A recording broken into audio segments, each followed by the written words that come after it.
Thank you, Chairman. And Secretary Austin, General Milne, thanks to both of you for your service and for being here today. I also want to commend your efforts in developing a national defense strategy that takes into account China's continued growth and their global influence and their obvious commitment economically, militarily, and in other ways to compete with us and to better us if they can. And we, of course, don't want to let that happen. I know Senator Murkowski talked about mining and minerals.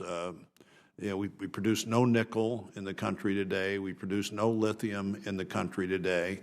We have about 10,000 mines that have closed, some of them for environmental reasons, some of them because whenever they try to open in an area where China has made a studied effort all over the world to get control of these various minerals and resources, they would just undersell any American company or any company anywhere in the world that tries to compete.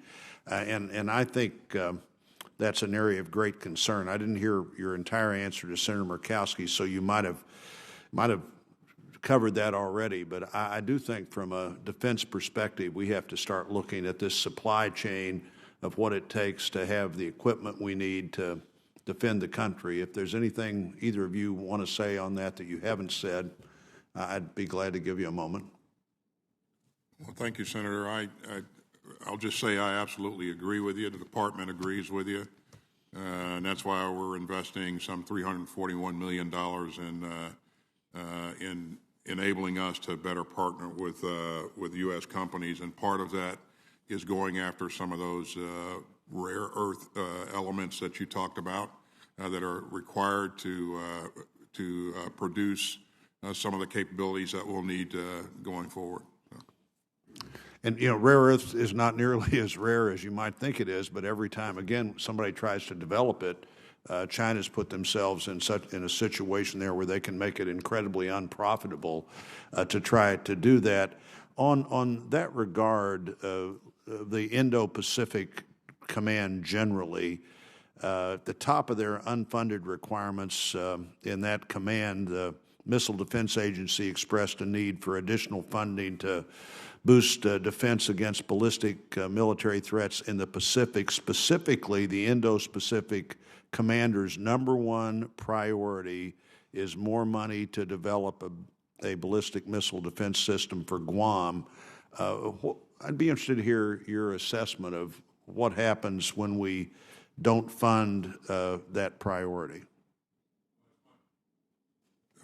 It's a top priority for me to be able to protect the United States of America, and of course Guam is a part of our country here. So we've invested $118 million in this budget towards the development of missile defense capability on Guam. So. And do you think that met the Indo-Pacific Commander's request? That's not what he requested, but I think it gets us moving in the right direction. And of course, as we further develop this, we can invest more as time goes forward. Well, one thing this committee has always looked at, and I think we'll, again, this year is the unfunded list and the prioritization on that list. And this may be a topic we want to revisit later. While we're in the Indo-Pacific, General Milne, as an example, our ally, Australia, clear that China is doing everything they can to make the world uncomfortable for Australia economically and militarily. What are we doing to further partner with and better support Australia or any of the other Indo-Pacific allies you'd want to mention? Senator, thanks. Let me make a comment on Guam. I think your mic may not be on again. Can you hear me now? Well, Guam is the homeland, part of the homeland. So Guam is defended. I don't want anyone to think it's not. The BND was added to that. We have a tiered, layered defense, ballistic missile defense. So Guam is defended.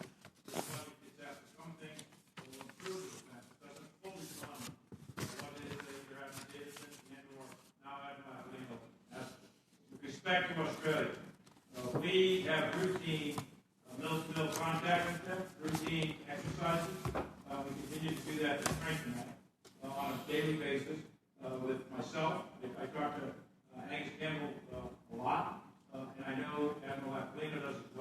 We do it at the unit basis as well.